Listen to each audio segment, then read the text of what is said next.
Welcome to the Agents of the Unexplained podcast. From a haunted abandoned asylum to Sasquatch lurking in the dark woods and watching you, and all things unexplained, here are the stories from outside our realm. With your host, Bill Rigby.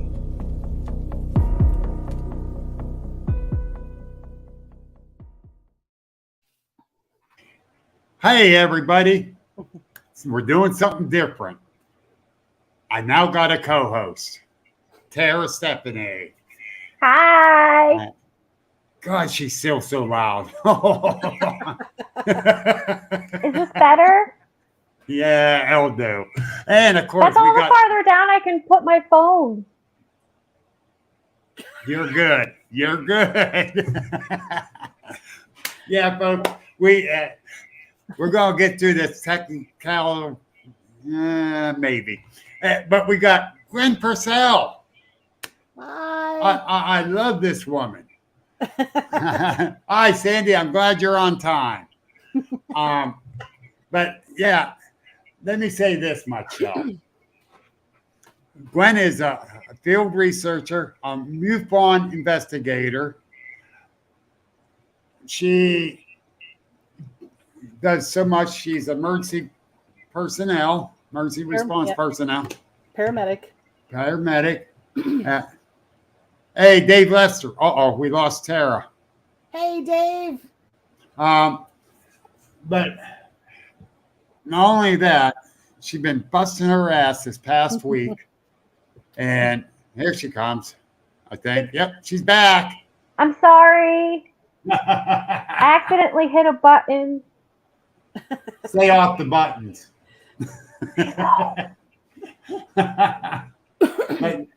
but no, seriously, what? I gotta shut the volume off on that because I'm getting feedback. Gwen. Yes. You're a field researcher. You're a paramedic. You're a MUFON investigator. And now you're an event organizer. But the one thing I want to say and ask about is you're starting to bring kids into this. Yes. Absolutely. And I left you that message today that you made my wife a bigger fan. Oh. Of you. Because that's exactly what we need to do. Well, that's our next generation. Yeah, yes. They're the future of research. If they don't get out from behind their computers, their game systems, and their cell phones, everything we're doing and everything we're working for is just going to die. Exactly. There's going to be nobody to carry the torch. And I applaud you. There's another. I applaud all these female researchers anymore. It's not a man-dominated thing anymore. We got you. We got Amy Boo. We got Tara. Amy Copeland. So many more I can start naming off. Mm-hmm. It's great. But Nikki Collins. But then there is one kid we gotta. One person we got to bring along and make them grow up. And that's going to be Mike Hartman and Dan Benoit. They both got to grow up. Hi, Dan. Good luck with that. That might be an idea, Dan. Drop the kids off. But no, seriously, I got nothing but love and respect for you, Gwen. Thank you. Let's start off with talking about your research. Yes. As you got some things going on around your place. Oh, yeah, it's and it's been ramping up the last few weeks. So we've been getting a lot of, this is new. We haven't had this before, but we're getting a lot of stuff thrown at us lately. And I don't feel like it's in a negative I don't feel scared by it, but it's kind of unnerving when you're outside doing something. All of a sudden, something comes whizzing through the trees and across the yard at you, and you're like, okay, yes, that was a rock. All right, that's what we're doing today. We're throwing rocks. So the past couple weeks, that's been what we've been dealing with, rock throwing. And Jessica was actually up here 2-3 weekends ago, and we were sitting out at the fire pit, and it was just me and her, and we had a fire going, and a rock came hurling through the woods at us and landed in the yard. It made quite a thud. And I didn't say anything. I just kind of looked at her, and she was like, something just got thrown at us. And I was like, okay. Not just me. Really? I didn't know that. Yeah, that's been the new thing lately. Throwing stuff at us. Oh, man. We had some really crazy, wild things happen here at the house. It's just been incredible. I saw a Bigfoot 1,000 feet from my house in February of 21. And 2 weeks later, I'm sitting in bed and I'm reading a book, and it was probably midnight, and I heard somebody whistling in my front yard. It was like it was right outside my bedroom window. And Mike was sitting there, and I'm like, do you hear that? He's like, hear what? Because he doesn't pay attention to anything. So I'm like, shh, do you hear that? And he's like, it would help if I know what I'm listening for. So I got up and I ran out the back door and around the front of the house, and there was absolutely nothing there. Nothing. Now, I live in the country, so if you're going to run away, somebody's going to see you because it's a big open yard, And so about 2 months later, we're woken up at 2:30 in the morning, and sound asleep, to the sound of metal being ripped off of our house. We both woke up. We both heard this. We grab our guns. We go out the back door and around the front, and there's absolutely nobody there. Nothing's getting ripped off the house. Nothing's destroyed. Nothing's broken. Absolutely nothing. I think they're just trying to get our attention, really. Yeah. We haven't really had any negative interactions with them here at the house. I think it's just their way of saying, hey, I'm here. That, or, they're at your house, yeah. Mm-hmm. I've had them done out in the field. Yeah. And I think it's to get me away from that area. Yeah. Or not to let me know they're there. Yeah. Now, you said yours is about 1,000 feet. Yeah, that's where I saw it. It was like 1,000 feet away. How tall was it, would you estimate? Oh my gosh. I would say he was probably 9 feet. There was like a light snow on the ground. So the field, it was a cornfield. So the corn's cut down. There's a light dusting of snow. This thing was black. It was completely black. There was not wearing any clothes or anything. And at first I thought, how dare he run around naked in the winter time? Come on. There's kids in the neighborhood. I thought at first glance, I was like, oh, somebody's in the cornfield. And then I noticed that there's no tractor there because it's not like attached to a farm. The farmer comes with a tractor to plow the field and everything because he lives miles away. And I thought, well, that's odd. There's no tractor here. So I'm watching it walk, and it's upright like a person, and it's got a long stride, and it cleared that cornfield in just seconds. And I've hunted my whole life. I've seen all kinds of animals in the woods, and I couldn't help but I'm in the car, and I'm like, what the hell is that? Like, I couldn't, like, I'm like, it's not a bear. It's not a bear, because a bear would not walk with that kind of a stride, right, and be upright that long. Like it cleared a large cornfield. Like, I'm like, that is not a bear. That's not a bear at all. But it 9 feet tall, and it was as broad as a barn. It was huge. Yeah. Yeah. But of course, my husband didn't see it. I was quiet all day trying to figure out what the hell it was that I saw in the cornfield, trying to figure out what animal it could have been. And I couldn't come up with anything. And then it was hours later, and I looked at my husband and I said, "Did you see the thing in the cornfield?" He's like, "What thing?" And I'm like, "Dude, a naked woman could walk across there," and you'd be like, "Where?" Well, now I would see that. He claims he would see that too, but yeah. And ever since then, it's just been, we go through spurts where we have a bunch of activity, and then it kind of dies down a little bit, and then activity comes back. Well, my area here, spring and fall. Yeah. We get the activities. Mm-hmm. During the summer, not so much. There might be playing prints or a quick sighting, but not so much during the summer or in the winter months. Yeah. And you still having a problem with your hearing? Yeah. Yeah, she can't hear it. She switched. No. She private messaged me on that. Unmute the button. No, I'm picking on her. She don't know it, so I can get away with it. But yeah, that's the thing. Each area seems to be different times. The activities. Our area here isn't like it's summer and winter or spring and fall. It's a little bit of kind of everything. It's almost like it doesn't totally go someplace else.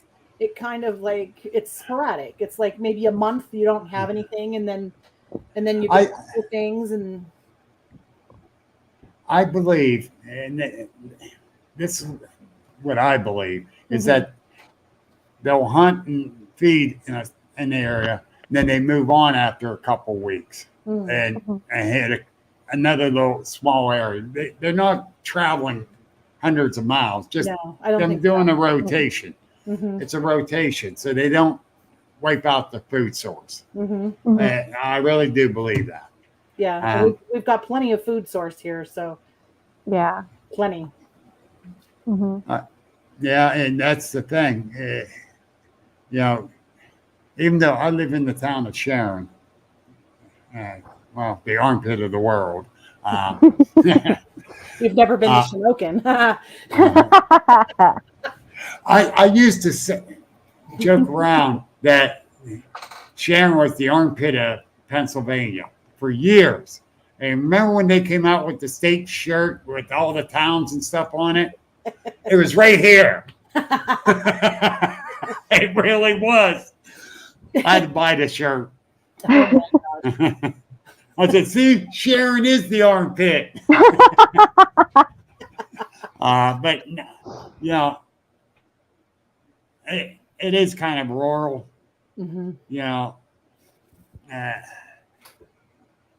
So we do have activities around the area, not around Sharon, but around the area. And it's just, it's unbelievable, Yeah. The activity when we do start seeing it, funny. Yeah, I had my sighting in February, and the following December of the same year, I got 2 phone calls in a matter of like a couple of days from hunters in a park close to us, in a state park, that had an encounter with a Bigfoot. They had both were hunting at the same time, different hunting spots in that same park, and they both had an encounter with a Bigfoot. They called me to tell me. And then, so I started looking into that area. It's only about 10 miles from my house, if that. I started, looking up reports in the area, and there's not a lot, but there are some that go back into like the 70s here in Shamokin. And then I had a Bigfoot meeting, a public meeting, and one person came. One person. But he was from Philadelphia, which is like 3-4 hours from here. Wow. And he came here and he's telling me about this area that he's been researching pre-COVID, because of course COVID, nobody was getting out there. And he said, yeah, it was. Yeah, well, some people were. I mean, I was on the ambulance. But, he said that he had been researching in this area for 4 years and saw a family of 4 of them. And then initially I was like, okay, I'm not sure I totally buy this story, a family of 4. And then I asked him where it was, and it was my research area, the same Wow. area that I had pegged to research. Right. So I was like, well, he could have told me that story on the phone. He drove Right. from Philly, so I kind of have to give him a little bit of merit. Yeah. And Yes. he said, I'll take you out there. I'll show you where I sat. I'll show you and he did. We all went out there, and he was like, I sat here. I saw this. I sat over there. I saw this. I was like, okay. And then I came across a missing persons report from that park. A jogger had gone missing. He was missing for a whole week. And then later they found him in the reservoir where they'd already searched for 7 days. They had search dogs and everything out there, and the dogs never located him. So he didn't run from like the trail to the water, but 7 days later he showed up in the water.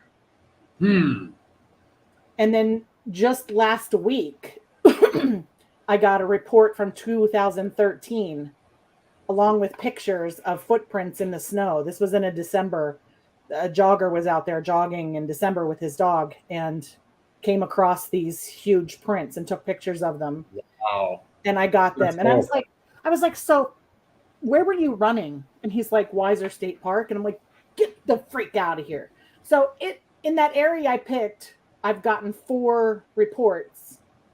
Wow. And then the missing persons report.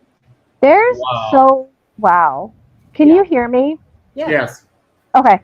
There are like a lot of reports, like especially the missing 411 reports, where people are searching for missing people and they find them where they've already looked days before. Mm-hmm. And that just blows my mind. Absolutely. Yes. The funny thing is I was in New York. I was in New York with Brendan and Chuck and Mike Lucci doing, I will have to tell him. That was crazy. We were up there doing a piece on the Tom Messick case, which is on the missing 411 show. Right. So it was Sunday morning and I couldn't sleep. So I get my computer out and I'm sitting in my hotel room and I'm just like, the craziest set of events happened. I get a friend request from David Pallades and I'm like, what the hell? He doesn't know me. Like, why in the world would I get a friend request from David Pallades? So of course I accept it because who's not? Yeah, I know, really. Right. So I start stalking him. Oh, Jesus. I'm going through his Facebook feed and then I come across his YouTube channel. So I click on the link to the YouTube channel and I'm over there and I'm scrolling through all of the videos that he makes. Hey, Chuck. How you doing, Chuck? I come across this video. Don't ask me why I stopped at that video because he has hundreds of videos on there. Yes, he does. I clicked play. And it's about these 3 physical therapists. 2 of them are in California. They both went missing. They only found one of them, but they were found in water. And then I'm intently watching him talk about these cases. And then he said, and there's a 3rd case in Pennsylvania. And I was like, what? And then he's like, it's in this park. And I was like, get the hell out of here. That's my freaking research area. So I'm watching intently, and this guy was a physical therapist that went jogging on a trail he's jogged hundreds of times and went missing and was later found in the water. And he was talking about the coincidences of three cases and how everything was. And I was like completely blown away. I'm like, what the hell just happened? Like an accident happened that I even came across this and was like pounding on Brendan's door at 7:00 in the morning. I was so excited. That's like you and me talking about Mike Hartman, me kind of building him up. And that's why it says you have a friend request. Right. I'm talking to you and I get a friend request from Mike Hartman. And I'm like, look at here. Mike Hartman just sent me a friend request. Okay, David Pallades, you're awesome. Send me a friend request. Like, this is insane. So, and I did send Dave Pallades a message saying, you were not going to believe what happened. And this is this and this and this. And I never did get a response back from him, but That's awesome. yeah. So it was just the weirdest set of events that happened that brought that case to my attention. But it was Vance Nesbitt says this. I think David has more info that would make all of us stop and reconsider our thoughts regarding the big hairy guy. I agree with you. You know what? Mm-hmm. And Mike says, here we go again. Yeah. Mm-hmm. And Mike's stalking us now, Gwen. Oh, that's too funny. But Mike, honest to God, we were just talking about you when you sent that request. And I was bragging you up, you asshole. He was. He was like, "I have Mike Hartman talk at your next event." Yeah, he was. And then I was like, oh, looky here. Mike Hartman sent her friend request. It all went downhill from there. And you leave my Spike Metamucil alone, you shithead.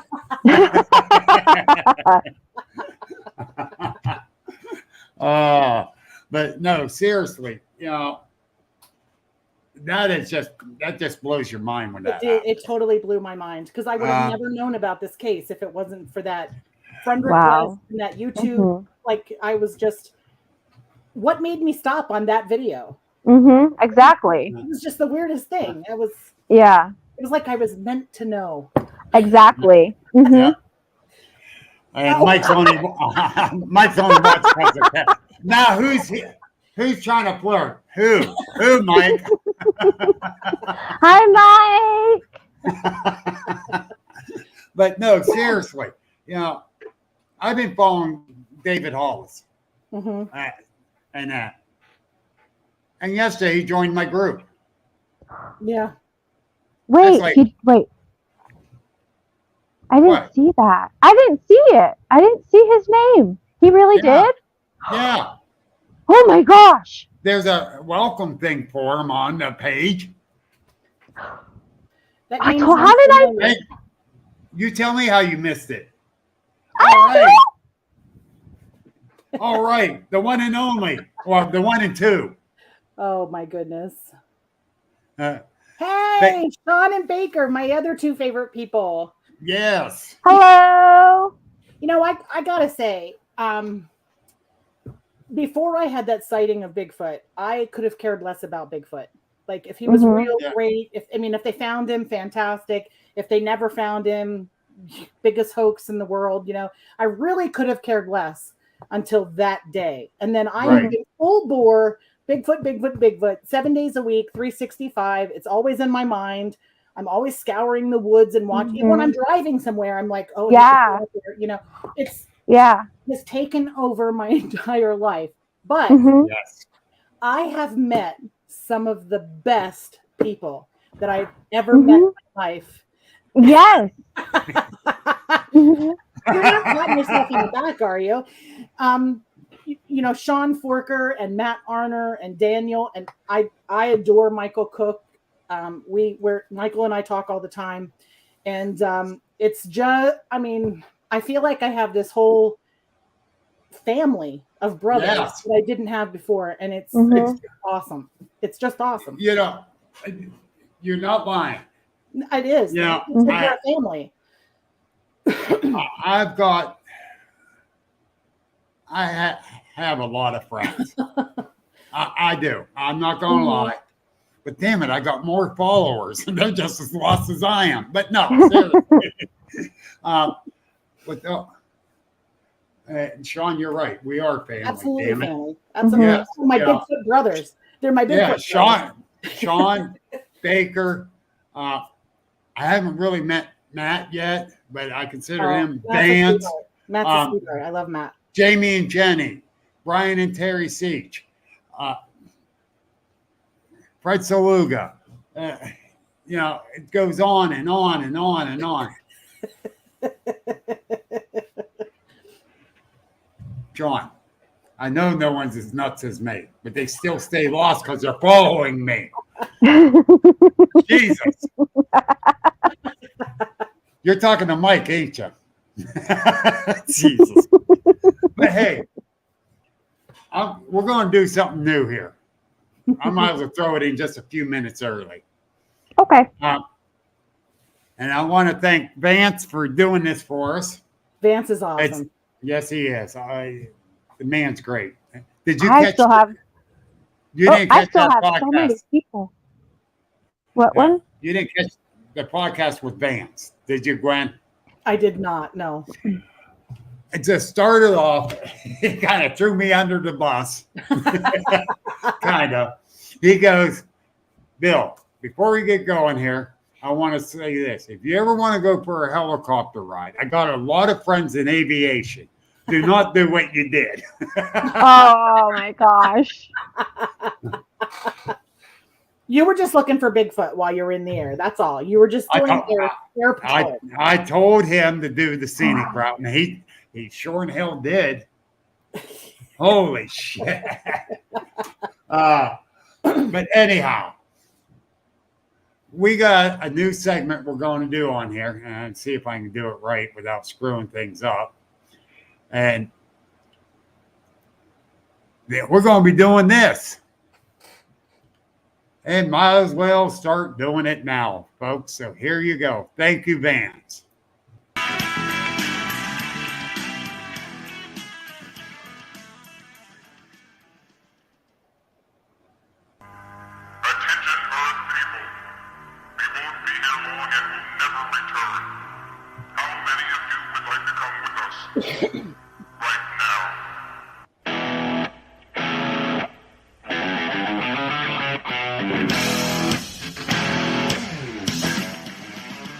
Well, thank you.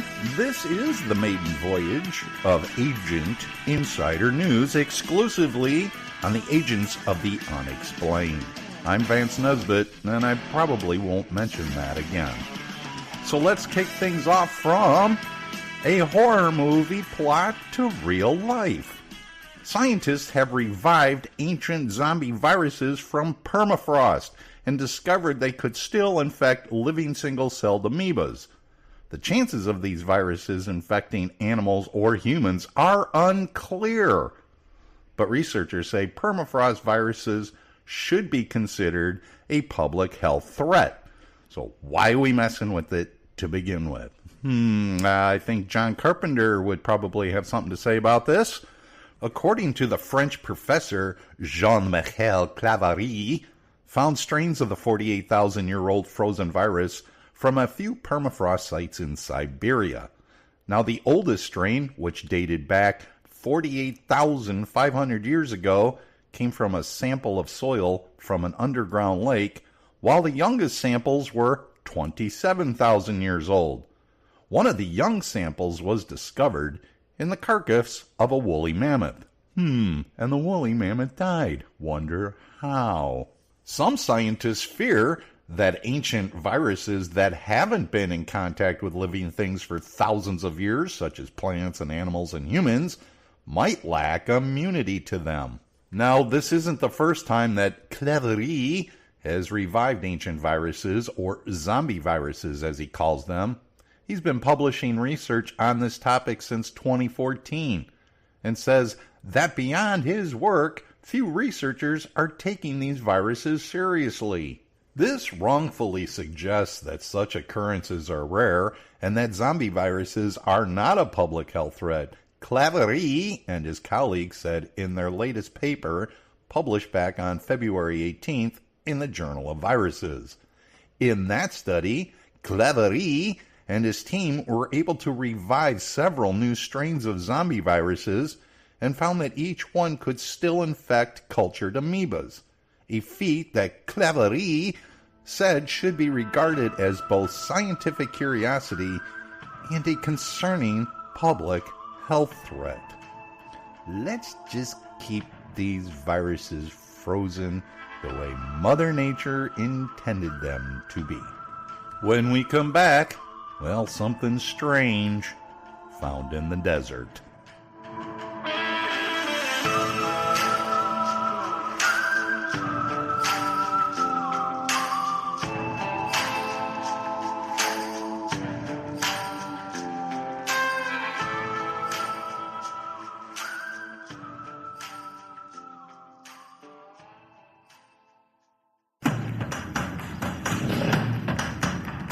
Are you low on Bigfoot wares and apparel? Visit gotknockers.org to fill that void. Got Knockers has everything from soaps, plushies, shirts, hoodies, jewelry, and so much more. Inspired by a sighting of Bigfoot himself, Got Knockers was born. Visit gotknockers.org. Also, head on over to Facebook to Got Knockers community page, where you will find the best and brightest in the world of Sasquatchery. Got Knockers, brought to you by the mysterious tree knocker in the dead of night. gotknockers.org.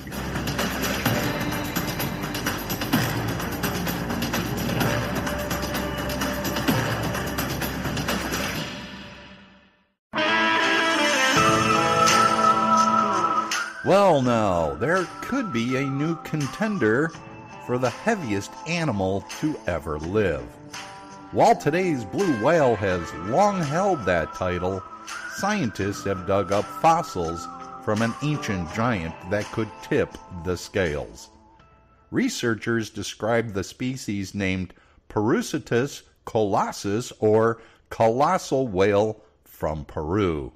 The researchers calculated that the ancient giant weighed somewhere between 94 and 375 tons. The biggest blue whales found had been within that range at around 200 tons. Its body stretched to around 66 feet long. Blue whales can be longer, some growing more than 100 feet in length. This means the newly discovered whale was possibly the heaviest animal ever. Not the longest, though. It weighs more in part because its bones are much denser and heavier than a blue whale. And this was discovered in the Peruvian desert. This has been the maiden voyage of Agent Insider News, right here on the Agents of the Unexplained. And remember, you know more now than you did 10 minutes ago. Till next time.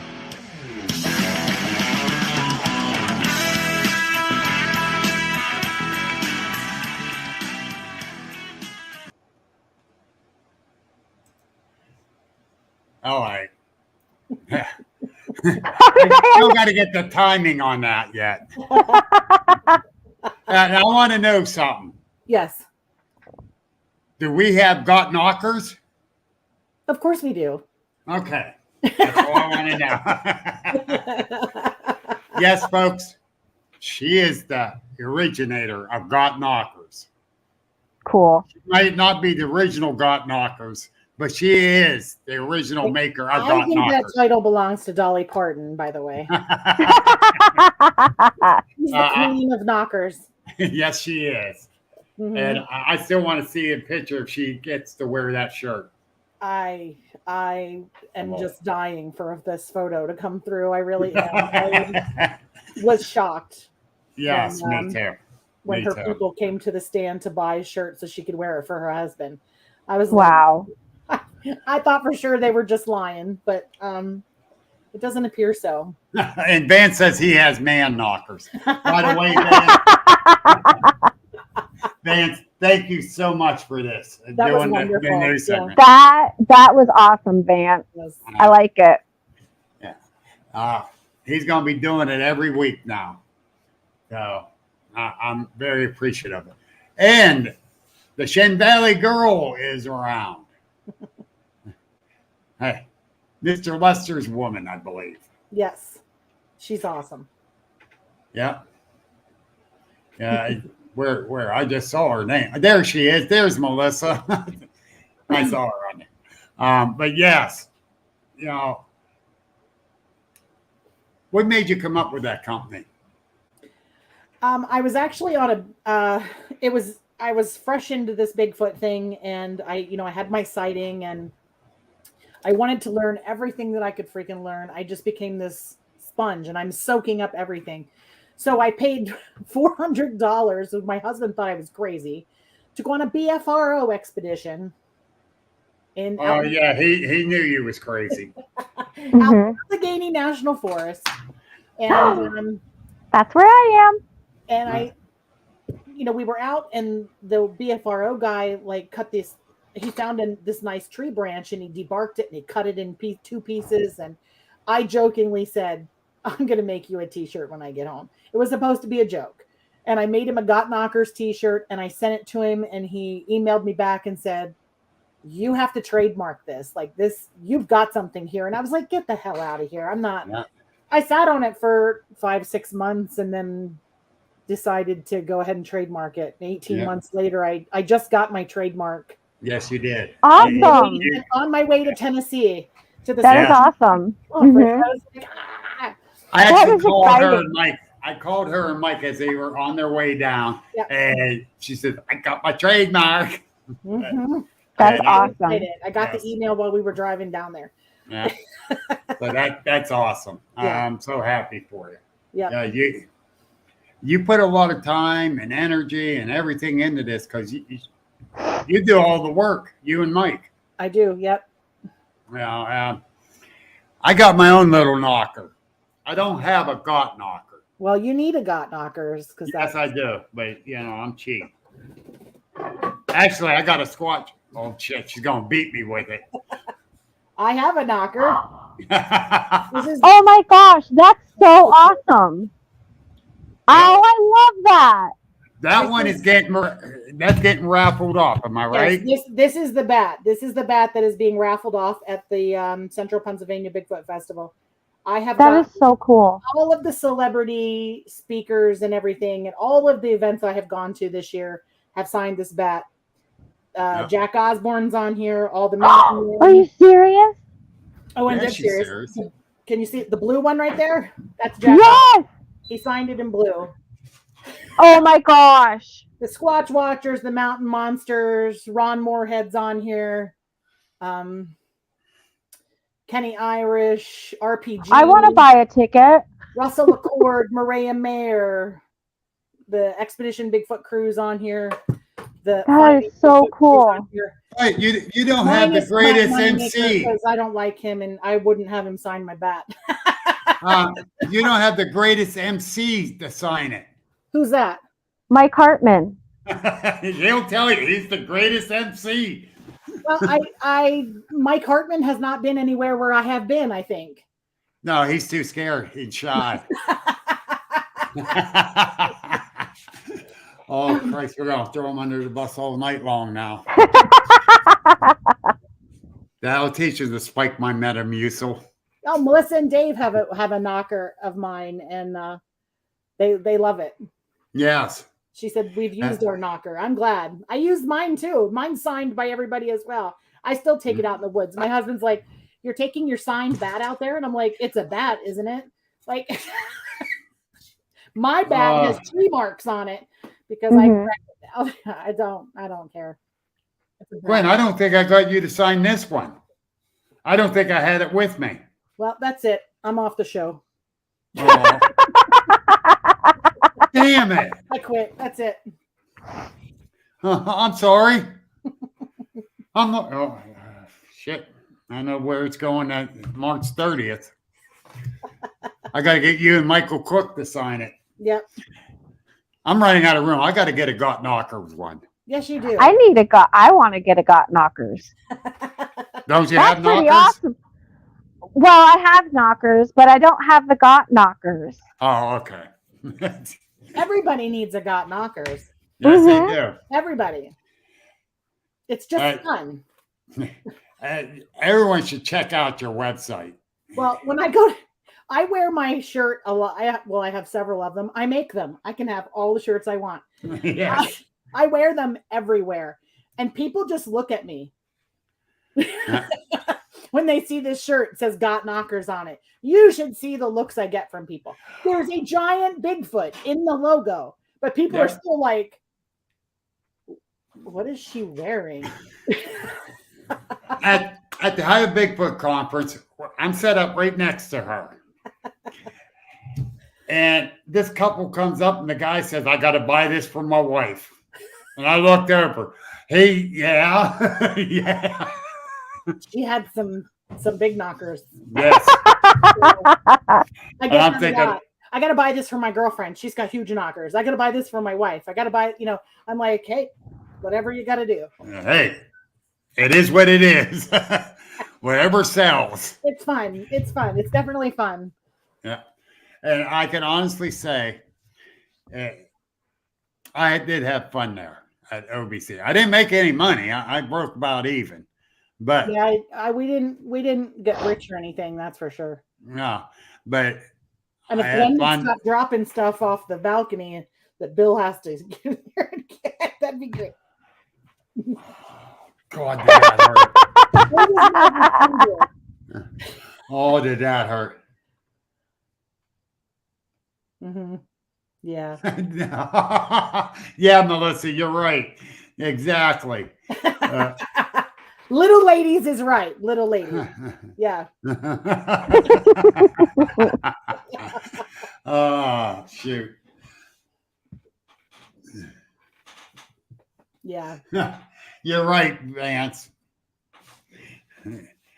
And sometimes they do bounce on. Never mind. Oh my gosh. This is a family show, Bill. Family show. Yeah, this is P&G rated.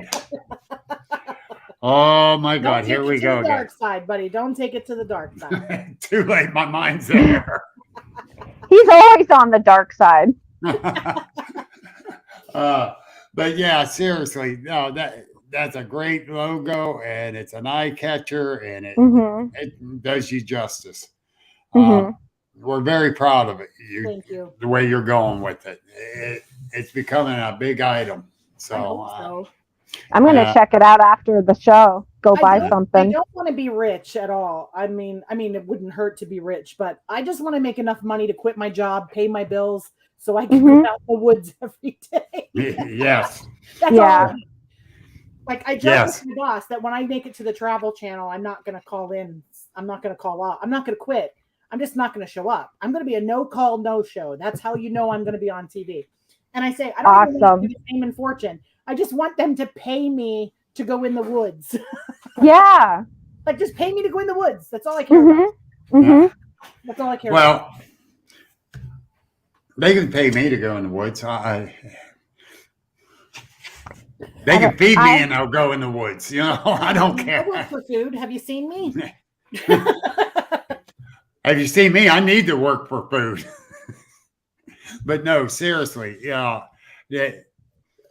I see the response you get at the conferences and stuff, and it's well worth it. And I'm taking my shirt and koozie with us to Kentucky in a few hours. We're going to go see David's family in Owensboro. Nice. Yes. I'm going to try to be nice. I don't want to go there. I don't want to go there. It's a can cozy. She's got a hand can cozy. Oh, okay. Okay. A cozy. Okay. Oh my gosh. Oh my gosh, Bill. Back on the road, Bill. Back on the road. Oh, here we go. Okay. Now, something we really need to discuss, and we got to go in depth in this. Okay. And let me bring it up. I think I got it on here. I think I do. I got so much in there now. And, no, it's not. Why ain't it? Oh, let's discuss this. This is my baby. This is what I've been doing for the last 8 months. Tell me about it. It's taking every ounce of my life energy. This festival. Everything in Pennsylvania is on the western side of the state, near Pittsburgh and York. Yes, it is. Down south. And I wanted to bring something to central Pennsylvania that people in our area could travel and get to, and take part in these things. So I started the Central PA Bigfoot and Cryptid Festival. Awesome. And it has really taken on a life of its own. That's awesome. But let me say this much about it. Me and Gwen's been talking since she started put this all together. Yeah. We was talking before that, but it has taken a life of its own. But you've done a lot of work for it to do that, and it's been costing you a lot of money. Oh my gosh. Yeah. And It's been insane the amount of money I've dished out for stuff. It's and let's just get this out here, because I have not paid any of these 5 speakers to be at my event. no, None of them are receiving money for coming here and talking at our festival. They're all doing it for free. And I mean, I couldn't help myself. We have a local radio station called Bigfoot Country, and they have a Bigfoot mascot. And I was like, I really want to have them at the festival. I really, really, really want to have them at the festival. It fits, right? Well, that is not a cheap. No, it's not. It is not cheap. It's literally $1,800 for them to come to the festival for 2 hours. Wow. But they're going to be advertising on the radio. They're advertising 6 times a day, every day. Wow. Saturday up until Friday will be the last that the commercials air. But they sent me the commercial before it even went out on the radio, and I listened to it and immediately started crying. I'm an emotional person. So when I cry at everything. I just cry. Yeah. That's what I do. I'm a ball baby. It is what it is. But it was so good that I was like, oh my gosh. And I started crying. I'm at work. I'm just bawling. My patient's like, what the hell is happening? But yeah. Send it to me. It says I don't get Bigfoot radio. Send it to me. It's really good. And I literally started crying, and I'm like, 6 times a day. This is gonna be on the radio. Like, it was. We've been in. I literally got online, Googled newspapers in central Pennsylvania, and sent every single one of them a press release that Maxim Furyk wrote for me, because I've never written a press release before. And he's an author, and he's speaking at our event. And he messaged me one day, and he's like, you really need to put out a press release. And that's great, but I don't know what I'm doing. And he said, well, I can write it for you and you send it out. And I'm like, perfect. So that's what he did. He wrote me a press release. I sent it out to everybody that would accept it. TV stations, news stations, newspapers, radio stations, everybody. In fact, I gave an interview today to a news. Awesome. That's great. I think we've been in 5 or 6 newspapers. It's been crazy. Well, the newspaper, those press releases are great.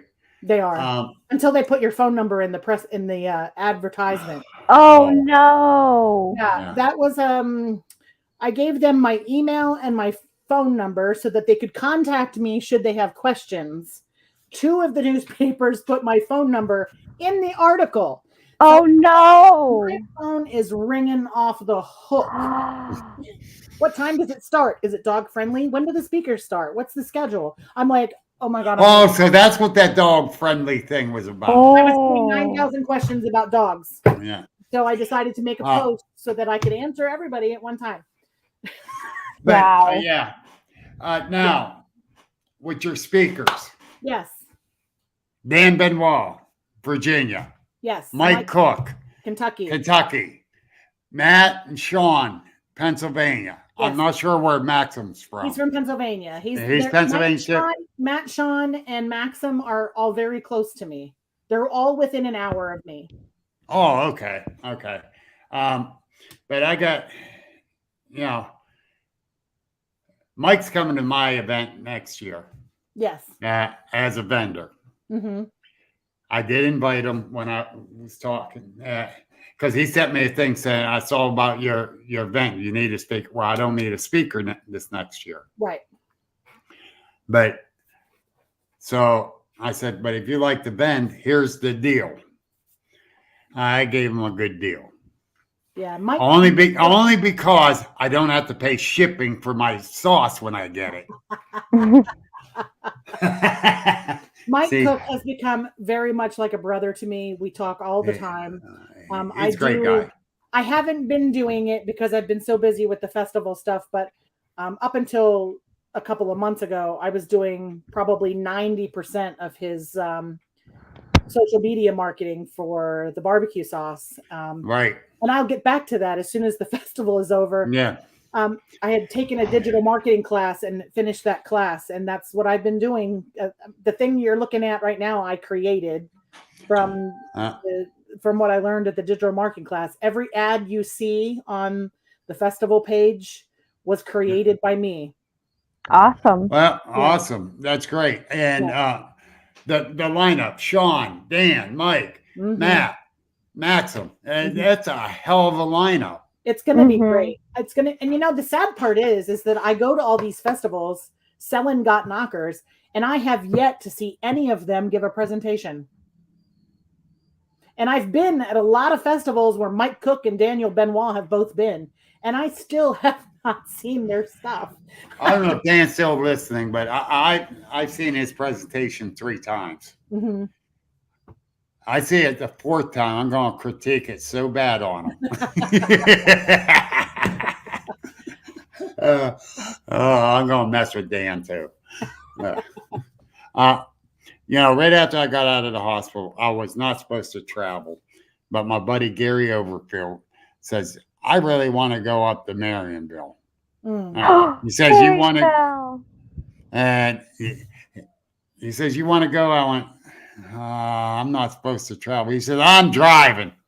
Okay, I'll go. It's a little over an hour away. Right. But I was only out of the hospital a week and not supposed to travel. Then I'm taking a walk through the vendor area and I hear, you finally made it up here. Ain't you supposed to be sitting down? Helicopter flyer? Dan. Yeah. And everybody up there that knew me, what are you doing? Sit down, relax. Jeez. I even fussed at you. Yes, you did. That's when my buddy Gary Overfield said he's putting a tracker on me. But because I want to get out and see everything. Right. I'm there. I want to see everything, even though I was supposed to take it easy. And I did walk a little bit, but I did a lot of sitting too. And I got to see some people that I wanted to meet. And it was great. Justin Decker. He's from down in Tennessee. And he's more of a computer researcher, which I don't care. I'm not good at computer research. I'm not either. So I love it that he's that way. He reminds me of Les Odell. Les does it on the computer. He'll do it in the library. Yeah. And that part is so much Justin. Where Les, he'll go out and still do the research out in the field. But he wants to get the history, everything about it. Yeah. Yeah. So, he's the complete researcher. I call him that. I got to see all these people up there. Yeah. And it felt good. It took a lot out of me that week. Yeah. And I shouldn't have went, but I enjoyed it. Right. But you sent me this picture too. Yes. The little blue dot. The little blue dot is my house. The little blue dot at the bottom left-hand corner is where I live. The red heart there at where that blue dot is of course the activity that happens at my house. Wow. The red dot above that is my research area where I have the four reports. Oh, okay. Missing person. The dot directly above that there up a little bit from the word Bloomsburg is is state game lands that we have researched as a group. When the CARC boys come down, we go out there and we check out that area. Any evidence or anything? Yes, there is some evidence. We got some strange lights in the sky, or in the woods, actually. Wow. When we did a tree knock out there, all of a sudden this very bright bluish white kind of orb showed up, and it just kind of floated along in between the trees, and then it disappeared. It was the strangest thing. 5 of us saw it, one of them being Matt Arner was out there with us, and it was just the weirdest thing. I've seen those in trees. Yeah. When I've been out researching. We got out of the truck out there, and literally within 5 minutes, we had a howl. Oh, no, my. It was incredible. Like, we weren't even set up and had the gear out yet, so none of us caught the record. We didn't catch it on recording. It was 5 of us where I was. But the CARC guys, Brendan Brown and Sean Wagner, they got it on recording, but we didn't get it where we were. Oh, wow. That's awesome. The little heart there above Berwick is a report that I got from someone who went outside late at night and had something thrown at them. So I went out there to check that out. They haven't really had anything since then. It was just like a one isolated thing, but it really freaked them out. Literally got a phone call saying, "Come get your Bigfoot." They were scared. It was like, "Come get your Bigfoot. I can't do this." The heart above that happens to be the nuclear power plant. Oh. The only reason I marked it was because I did just pass my field investigator's exam with MUFON. I haven't gotten my credentials yet, so I'm not technically a full-fledged field investigator yet. We're still, Fred Saluga is helping me to navigate through the paperwork that needs to happen for that. But there are reports, supposedly, that there have been some strange light phenomena flying in between the nuclear towers on that spot. So I marked it because it has strange activity happening there. And where I went to look at the place that's right on the word Berwick, there is a power line that runs down, and I actually got a great photograph of the power plant, clear as day, from that location. Oh, sweet. So I plan on going to see if I can go back to that location and maybe just sit out there with a video camera and zoom in on the power plant and see if we catch anything strange flying around there. Well, as a researcher, you already know this, and for some of the people out there, they don't. Power lines are trackways for the Bigfoot. Absolutely. Why actually, just about any animal. It's the path less traveled. Why go through the woods and have to, step over things and do that when you can just walk right up the power line? It's exactly. You know what I mean? I'm not going to walk through the woods if I have a power line to walk through. The heart up above that, the top heart at the top of the page there, is a research area that I've been to several times now over the last 2 months. The homeowner there is having some very crazy, strange, it's almost like a trifecta going on there. I wouldn't believe it if I hadn't seen it for myself, but they do have UAP activity. And I mean, they're in the flight path of a major airport up there, so they do get very large planes that fly over. And I have a flight tracker app on my phone, so I mean, I can look and see if there's supposed to be a plane there. There are crazy lights, orbs of lights that show up and are just like very sporadically flying around and acting not like a plane. Is that where you and Fred went to investigate? Yes. I unfortunately missed Fred because he was there during the day and I was there at night. But we're also reporting Bigfoot activity. And while we were there, the first time, they had paranormal activity happening. They actually heard a man's voice talking to them while we were in the woods. Like the wife was there by herself, and they actually heard a man's voice while they were sitting outside waiting for us to come back. So I believe it was like 2 weeks ago. I arranged for a paranormal group to go and meet us there.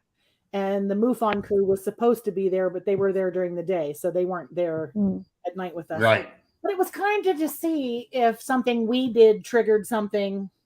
And or if something the paranormal team did would trigger something for us. And I'm not going to lie, it was a very intense evening. Wow. Very, very intense. In fact, there was some kind of altercation up there's a cemetery across the street from this resident's house. And I'm not exactly sure what happened, but there was a gunshot up there.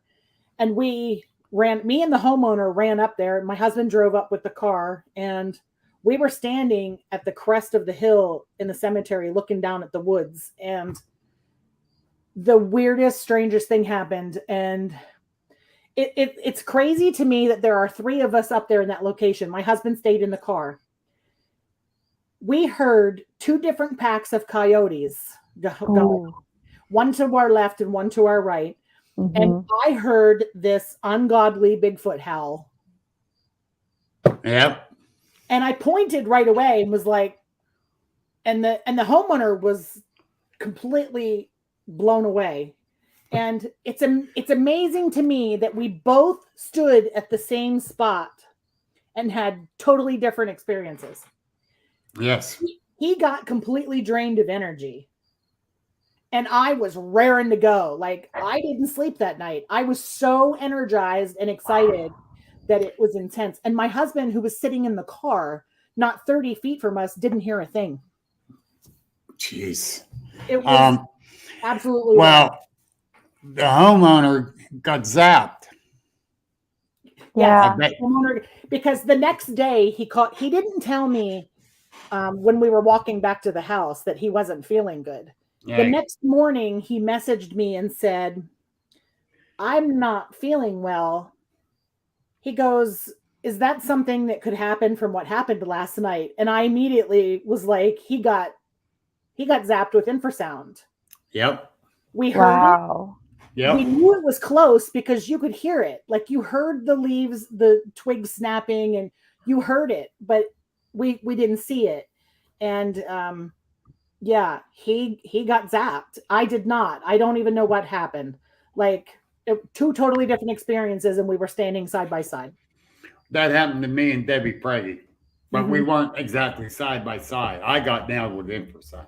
Yeah. Wow. And I got nailed hard. It got where I had to sit down, and I was so lightheaded, light-legged, sick in my stomach. My head was pounding. Yep. And it's like, and Deb says, "Let's get out of here." I says, "Yeah, give me a second before I can get moving." You know, and it's a weird feeling. Oh my gosh. It is. I've gotten zapped with infrasound, and it is very, it's very strange. Can you feel it happening, or it just? You get drained instantly. It's like within a very, very short amount of time, you feel like you can't even walk back to where you came from. Wow. When she's saying very, very short amount of time, is like within 30 seconds. Yeah. Really? It just whoosh. Yes. Yes. I had a terrible time walking back to the house that day. And my husband was like, "Do you want to sit and watch a movie with me?" And I was like, "No, I'm going to bed." And I literally, it took like 3 days to recover from. Yeah. I didn't feel good. I was completely drained. I felt horrible for like 3 days. Yeah. Now the heart there off to the right of the line of hearts is a report I just got yesterday. As a matter of fact, I got it yesterday. A girl contacted me to tell me that she saw something when she was a lot younger, and she has never told anyone because she didn't think people would believe her. And she confided in me just yesterday. That's awesome. About the psychic scene, which is why I do this. It's why I put myself out there. lots of people think I'm crazy and they laugh at me, and that's fine because I laugh right along with them. You know, they make jokes, they tease me. I don't care. But people are getting comfortable knowing that I'm out there. Like, Yes. I don't pull That's my awesome. Got Knockers is all over my car. Like, I wear shirts that say Got Knockers on it. I have a shirt that says Bigfoot Researcher, and I wear it when we go out. I've got hats that say Bigfoot Researcher. I'm a walking billboard for research, and people are getting comfortable seeing me and hearing me. Like, I just did a library presentation in Sunbury 2 months ago, and got tremendous feedback from that. So, like, people are getting more comfortable. And I found in this area, people are very tight-lipped. They don't want to tell anything about their story or their sighting or their encounter, because this is just a weird area where people just, you know, we don't talk about those things. So me putting myself out there is loosening people up. I mean, we go to the gas station. My husband's got Knockers on his back window, and the guy at the next pump is like, you know, I saw something when I was, and you're like, this is why I do it. This is why I do it. My van, I'm sorry I ever sold it, because it was decked out with the, everything, and big on the door, Bigfoot Researcher. People come up to me and start talking to me about it. I got the Agents of the Unexplained on the two side windows of my Blazer, and they're like, "What's that?" So we're you've seen the new shirt design and that, and I'm going to get a decal made up of that, put it on both sides of the Blazer too. You know, so people understand. That the thing is too is that's why. Another reason why I do it too is so people can come up and talk. Well, the thing I try to stress to people is that, I mean, I put myself out there not so people can make fun of me. I don't care what people think about me. I'm way past that part of my life. I'm going to be 50. I just don't give a shit. And like, you can think I'm crazy, I really don't care. I'm going to sleep at the end of the day, so it doesn't matter to me. Well, that's the thing too. Yeah, it's so important, the research. Like, if people don't come forward and share their encounters or their sightings, we are never going to get to the bottom of it. We need those encounters. We need those sightings. I need to know that it was December at 5 o'clock in the morning versus June at 8 o'clock at night. Like, we need that information to start putting the pieces of the puzzle together. You know? Oh my God, Becky! Oh my God, my girl Becky! Oh my God! She's a smart woman.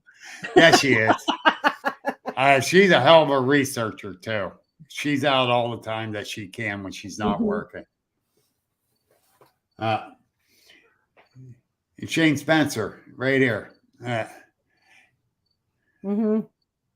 It does. You're exactly right. It invites people to open up to you, and that's it. That's exactly why I do it. But now, see, Dave, you're a little bit wrong now with the internet, and she hit a button again with the internet, and all Bigfoot has become mainstream. UFOs mainstream. Yeah. It's paranormal is mainstream. You know, so it's becoming more and more normal, and they're finding people like Gwen, me, Sean, Jamie King. Jamie got so many reports from this area, so many, and it's surprising. The thing about that map that I found interesting was if you look at it, with the exception of the report that I got yesterday, they're almost in a straight line from each other. Exactly. And that line in the middle of all of that is the Susquehanna River. Literally every point on that map follows the river. Well, yes. I've been doing my area is the state park. Yep. Actually. Here's my thing too, and Jamie King kind of got me on this on the lines, and like you're saying, straight line with yours. It's almost the same. Believe it or not, from Salt Fork to this area, we got, even though it goes in a little bit of an angle, it's a straight line. That's, and then you got to this area, and then you got a line that goes straight to the Alleghenies. Yep. You know, these lines, there's something about them. And I'm trying to figure it out. But like you said, look at yours. Yeah. It's important to also note like the times of the year, the times of the day, even. Yes. I mean, it sounds stupid to need to know whether it was 5 a.m. or 8 o'clock at night, but the more information we have, the more reports that come in, and we can plot those sightings and we can plot that data, the better picture we're going to have of how they move, why they move, what are they eating, what's their reproduction like. Like, there's just so many answers that we can get, but we need people to come forward, or we're never going to get it. I've gotten reports from 1962 in Mercer County. Yep. Evening. Jamie got a report from last spring. This lady was going out the road, and it crossed right near where I found a trackway that was 100 feet long a year before. One crossed the road in front of this lady that she works in law enforcement. She had to pull off the road. There was a pickup truck with a construction worker behind her. He pulled in behind her. She got deathly sick. And so I don't know. It's just something about it, that area. And that was in the morning. Welcome back. Don't touch no buttons. You didn't. You can speak.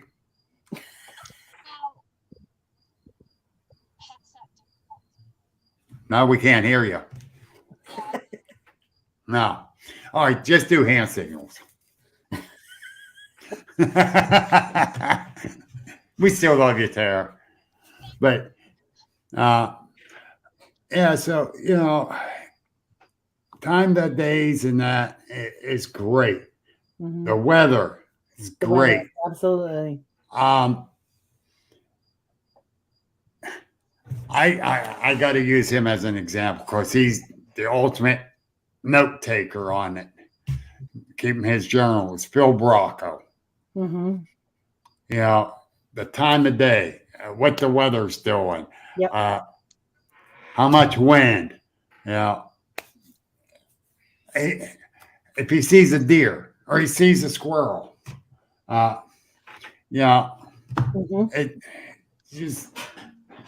it's just hey, Jamie King is here. It's about time you showed up, brother.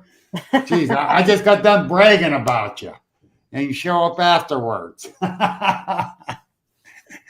But he must have sensed that we were talking about. I think it's mental telepathy. Yeah. Yes. But no, seriously, if you don't keep that type of a journal, you're not helping yourself. And this is why I think it's important that we get to the kids. Like all the proceeds from the bat raffle from the festival is going to go in a fund, and we're going to try. It's my goal. I'm going to do it. I don't care if I have to rob a bank to make it happen. But we're going to open a Bigfoot museum / nature center. Yes. I'm already scouring at locations because it's important. You and me discussed this before.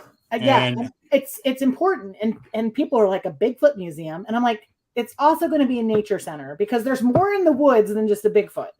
There's deer, there's chipmunks, there's possums, there's skunks, there's raccoons. I get excited when I see a deer in the woods, and I've seen hundreds of them. You know what I mean? I still get excited. I'm like, oh, look at that deer. oh, look at that raccoon. I still get excited because, it's That's it. it's nature. It's another, they're just fun to watch. I'm just amazed by them. And if we get the kids out from in front of the TV and their game systems and their cell phones and get them off the damn couch and get them outside, everything we're working for is for nothing. Yes. Because you're 110% right. We got to show them the way. We got to show them why these things are important. We got to show them what's important information, and we got to get them interested and excited to go out in the woods. And I really want to have a Bigfoot museum and a nature center where people can come of all ages, learn about Bigfoot, learn about other cryptids, and learn about everything else that's out there, trees, flowers, other animals, like things that we know are there. Like, I think those things are important, but we got to get these kids excited about it, or we're doing all this for nothing. Yeah. Well, right here, Shane Spencer says this. Yes. Exactly. There's a petition going around for salt pork. Oh. They're planning on doing fracking there. Ooh, no. Yes. No. Who's not going to be happy about that? Bigfoot is not going to be happy about that. Neither is David Wickham is spreading that thing around. It's on my agent's page. There's a place to, he has it on there where you can go and electronically sign the petition.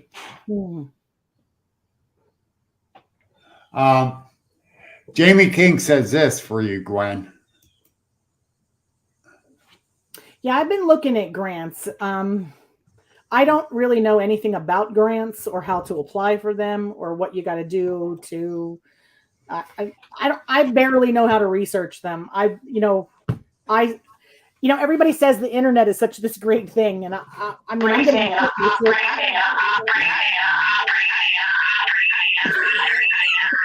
What the hell is that? That's great. What was that? Is that on you, Tara? It's an echo. Okay. Yep, it's Tara.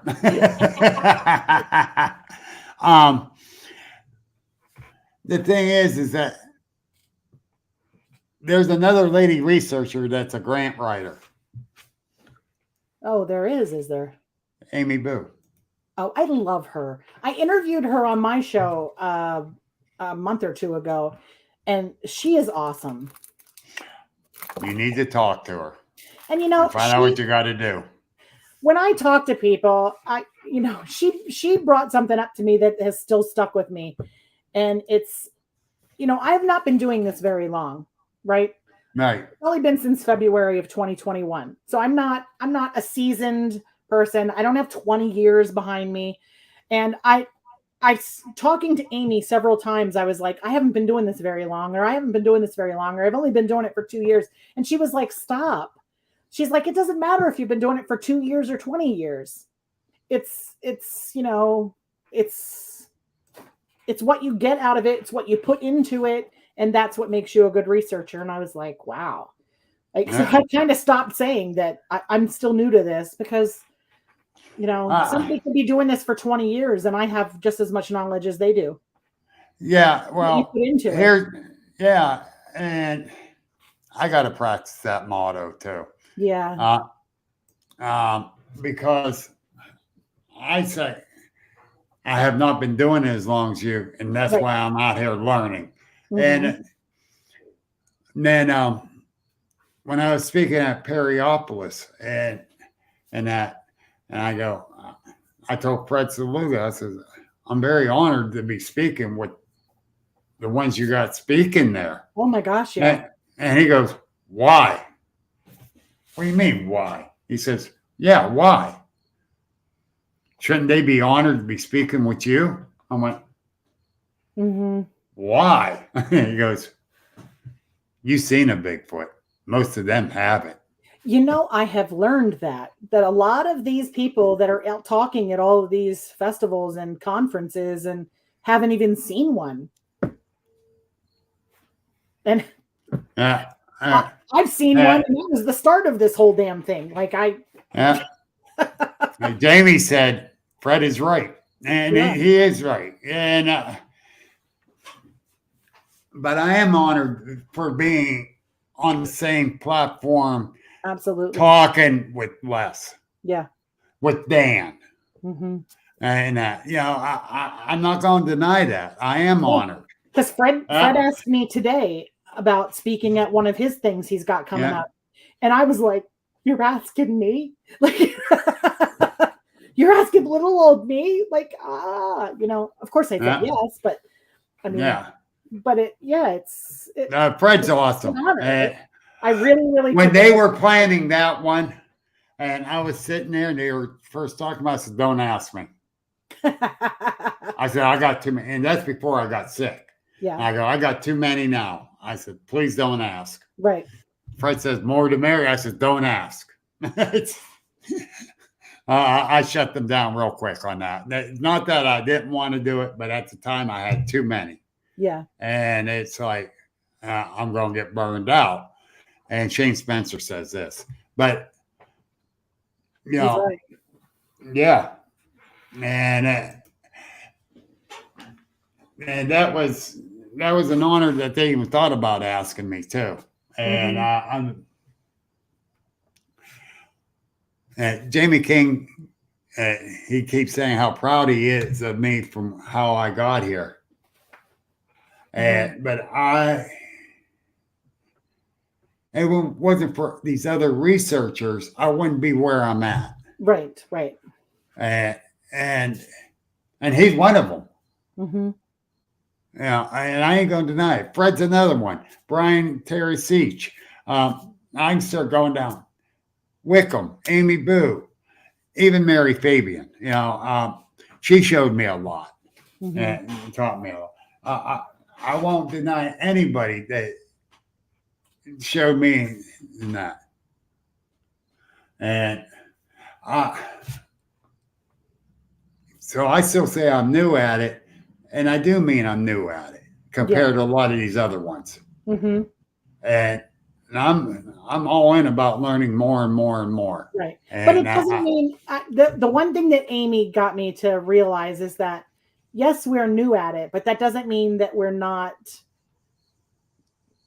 giving just as much as everybody else. Exactly. What we have to offer is just as important as Cliff Barackman or Dr. Meldrum or any of the rest of them. Like, you're right, and she's right, and thank you. That's from Jamie. And hi, Chrissy. Yeah, you're right. We're just out here learning and researching and trying to figure out the rabbit hole we're in. And honestly, I used to think that my Bigfoot sighting, which is what started this whole freaking thing, was kind of like a curse. That's what I initially was like, oh man, why me? You do go down this rabbit hole that doesn't ever seem to have a bottom. It sure in hell don't. And but the one thing I've kind of changed my perspective on it. It's no longer kind of like this curse that's been set upon me. I actually think that for whatever reason, it's kind of like a gift. Yes. I've had an experience. Oh God. Yes. I've had an experience that a lot of people can't say they had. Like, I saw this thing, and it is embedded in my brain what I saw. Like, Fred's 50 plus years has never seen a Bigfoot. Right. But that's not stopping him. And that doesn't make him upset with the other ones that did. This mystery of Bigfoot is literally a gift. Yes. And it is a gift. And the best gift that I've gotten from the whole thing is all of you guys. Yeah. I have this whole brotherhood and sisterhood of people that I would have not known otherwise. And it really is a blessing. It's an absolute blessing that this all has happened. And Chrissy, you don't want one like I did. That story because gets to me. I'm going with you, Bill, because of this experience you had. I literally canceled my conference. I'm not going to the conference. I'm going camping with you because I want to go there, and I'm. Jamie and Jenny's gonna be there. Oh, good, because I haven't met them yet. Yeah.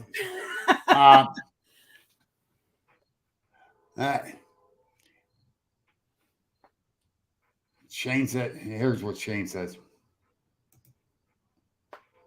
You're and right. Jamie says, this community is whatever you make it. And he's right.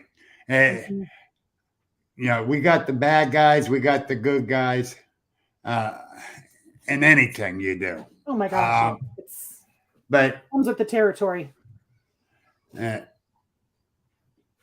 know, when I finally saw mine, I believed, and I was researching then. I wanted to see one. I really wanted to see one. Mm-hmm. I quit wishing that. I'd like to see another one, but I'm not wishing for it because when I wish, it was 15 feet away from me. The hell with that shit. Oh. You know, I have now I can't prove it obviously because I only had that one sighting. I can't prove that what's happening at my house is a Bigfoot, but I'm telling you it's a Bigfoot. Because that's what I get from it. Yes. But I think I have an adult and a juvenile at minimum here, only because of the things that I've recorded on, like I've camped in my yard and I leave out a voice recorder all night long. And I've gotten some really strange, crazy, you know, mimicking me and giggling and laughing. And those are not things that happen with other animals.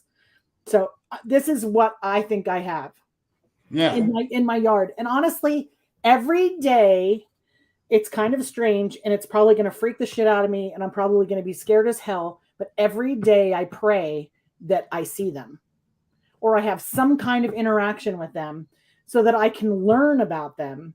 I really want to learn about them. I don't even know how to describe it. Well, with my sighting of this one, the next day we went down and measured up on that tree when it stood up beside that tree, and we got a decimated height. So mine was a teenage juvenile, I'd say, because it was 7 foot tall. Yeah. And I'd say it was count and coup, the Indian term of see how close we can get to you without you noticing us. It's just, I don't know. And Mary Heath, it is awesome to actually see one, and she got to see two. Oh, that's awesome. Not the same day, but and the last one she saw was on my birthday, and then she waited till near the end of the week to tell me. I'll get even, Mary. No, well, God bless her. They couldn't wait to come to the Bigfoot meeting to tell me. That's why I'm coming to this camp out. I'm coming. The April camp out, I just couldn't believe the activities that we had at this camp out we had there. I don't know what kind of activity we're going to have come September 7th through the 10th, but we might have something, or we might not have anything. We don't know, and it's just crazy. Mm-hmm. And we had like a dog man, I believe, ran between mine and Mike's camp. Wow. Who's eating all the ice cream? Chuck. Oh, I don't think so. I didn't get this girlish figure by not eating ice cream. Chuck, don't piss off a woman. Especially when I'm talking to her so I don't get beat. I have a weakness for ice cream. I love ice cream. I'm always eating ice cream. Well, Jamie and Jenny, after our podcast, my wife and I and Jamie and Jenny went up to Rita's. Yes. Love Rita's. Oh, their custards to die for. Mm. Oh. Point taken. Thanks, Chuck. But oh my God, that was awesome. I love Rita's like custard, chocolate custard. Oh. And I love custard, but they are the best. Uh-huh. And I said that on the Facebook post. The owner thanked me personally. Oh. So yeah, Tara, shut up. Ice cream sandwiches when we're done here. On my way to work, that is. Oh yeah, you got to go in tonight. Oh, yeah. Somebody called off and nobody will come in, so I'm going to go in. Not like I want to, because I have other 9 million things to do. Yes, really. Saturday. And it's 8:30. You told me you'd probably be in by 9, so we're going to need to get this over with. Yeah. Unfortunately,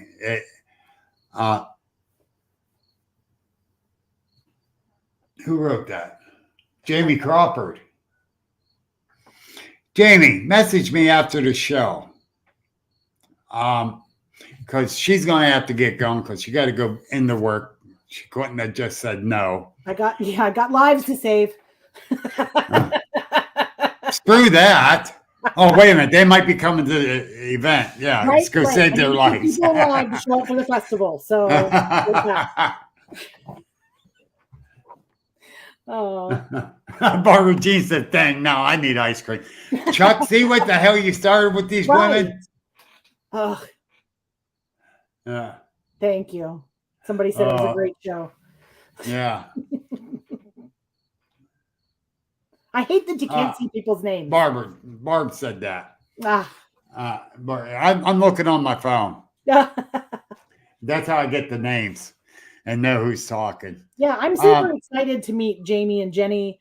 I have never met Brian Seach, and he posts a lot on Facebook and comments on my posts. There are so many people that I still really want to connect with, and I love. Hang with me, honey. Hang with me. Yeah. I love Jamie and Jenny. Just by the posts they make on Facebook, seem like they're more of a spiritual couple. They are. And I'm very spiritual like that too. So I really connect with a lot of the things they post with on Facebook. And I'm like, I really got to meet these guys. I really got to meet these guys. I still have not yet met them. And they met Ohio when we were there, and I still didn't get to meet them. No, they couldn't come to the Bigfoot conference. Yeah. Oh, no, they were there. What the hell am I talking about? We should. Robin. Oh, my God. Shoot me now. Oh, my gosh. What a friend you are. Oh, I was going to say they weren't there, but I was thinking of something else, and it's like, Christ, yes, they were at OBC. We shared the same damn cabin. Yes. Oh, did. my God. Man. We are shy. Jamie goes, yes, here. Wait, it keeps jumping around.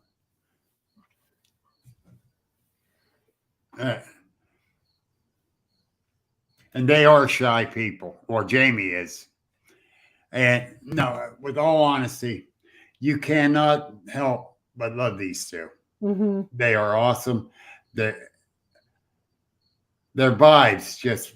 Yeah, I get their that. vibes. Oh my God, I love just like, I do. I'm just like every time they post something, I'm like, these are my people, like, because we share a lot of the same spiritual type of stuff. And and Chuck saying Jamie and Jenny are such great people. I mean, he knows he met them, he's talked with them, and that, and you know, Chuck's another good person. Have him on my show, Jamie. Will you come on my show, you and Jenny? Yeah, they will. I hope so. I'll have to have him on my show. Yes, they will. Yeah, he's great at getting the word out. Good. Yeah, and he said, "Yeah, we will." Good. Yeah. I'll send you some dates.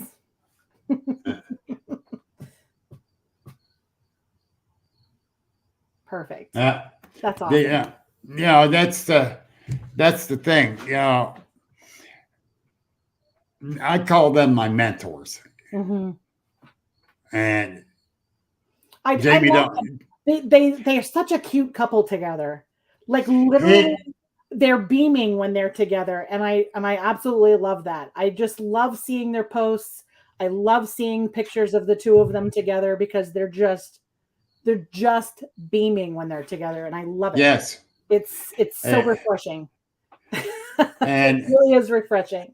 Jamie, I think he gets embarrassed when I say he's my mentor because he is. Because he really is. Him and Jenny, Jenny just showed up. Hi, Jenny. They are such the vibes they put off and the way they do things and the way they say things and the way they look at things. They have actually changed my life a lot. And, I can't help but love them, for what they. I better shut up. I'm getting emotional because they are great people, and they'll do you justice on your show. I'll guarantee it.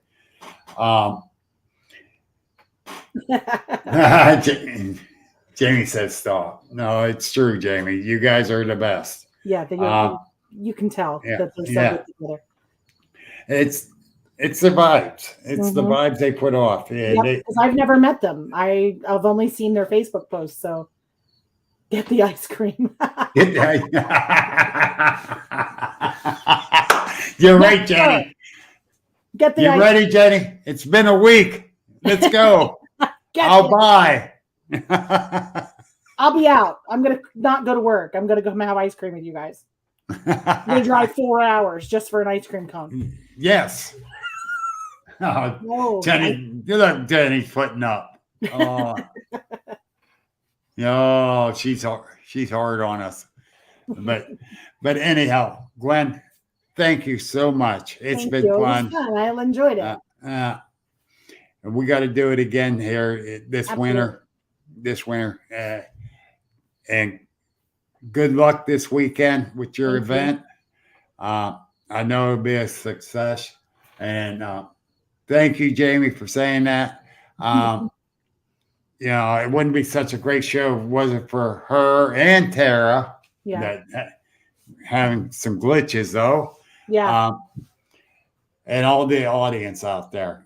We appreciate you all. And let me do my outro. Hang in there, too. Don't take off on running away from me. I still need you for a second. This has been an Agents of the Unexplained original podcast. Like us on Facebook. Subscribe and view on YouTube. And please visit our store link in the bio. Thank you for listening. And remember that paranormal is the new normal.